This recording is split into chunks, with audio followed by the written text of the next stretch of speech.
बहुत पहले की बात है। किसी नगर में एक राजा रहता था।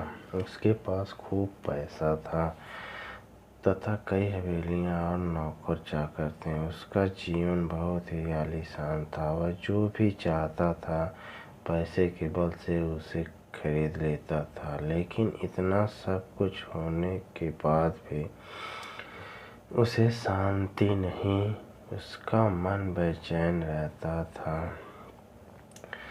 एक दिन राजा के नौकर ने राजा को एक महात्मा के बारे में बताया जो उसी नगर में ठहरे हुए थे। महात्मा बहुत ही योगी थे। नौकर ने राजा को महात्मा की तारीफ करते हुए बताया कि महात्मा जी सबकी मनोकामना पूरी करते हैं।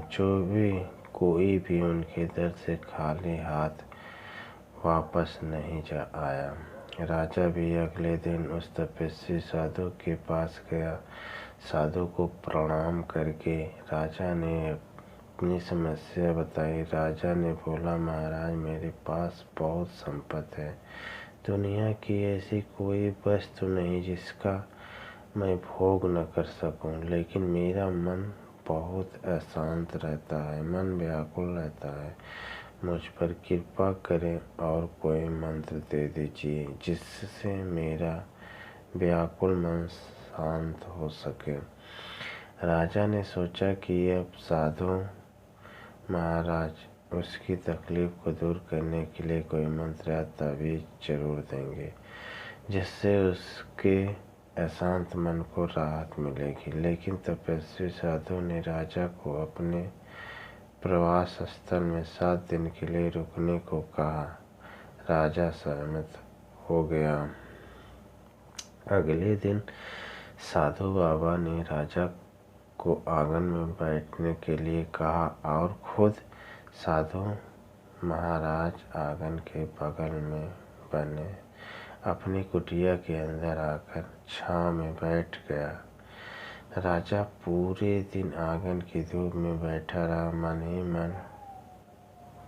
मन हुआ कि बहुत ही गुस्से से था, पर वह गुस्सा पीकर रह गया।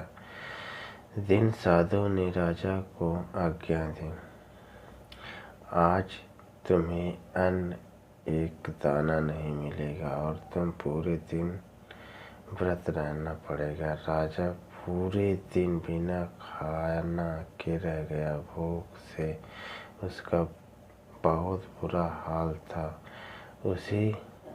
उसने देखा साधु महात्मा मजे से खाना खा रहे हैं। राजा को भूख लगी थी, इसलिए साधु महाराज को देखकर उसे बहुत गुस्सा भी आ रहा था।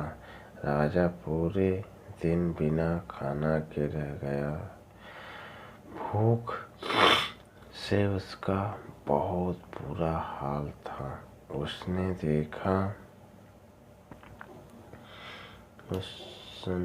देखा साधु महाराजा की बात सुनकर हंस पड़े और राजा, मैंने तो तुम्हें बहुत कुछ दिया पर तुमने ही कुछ नहीं लिया।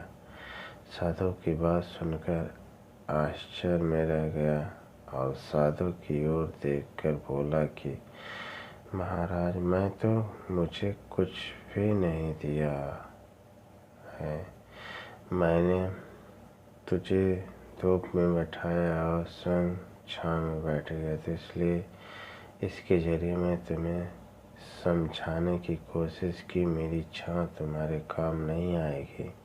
जब तुम मेरी बात को नहीं समझ पाओ तो मैंने दूसरा प्रयास किया। दूसरे दिन मैंने तुम्हें भूखा रखा और खुद खूब अच्छे पकवान खाए, तो उस समय मैं तुम्हें समझाने की कोशिश की, मेरे खा लेने से तुम्हारा नहीं भरेगा।